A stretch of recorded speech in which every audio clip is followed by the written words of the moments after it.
So I don't know who does this, but these terminals have uh, a right side to put them on. They put this terminal on upside down.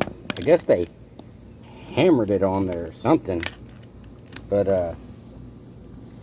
look at that, guys. This is the top side of the terminal on your battery. Not that. See how much better it fits on there whenever it's like that, as opposed to upside down like that. Crazy.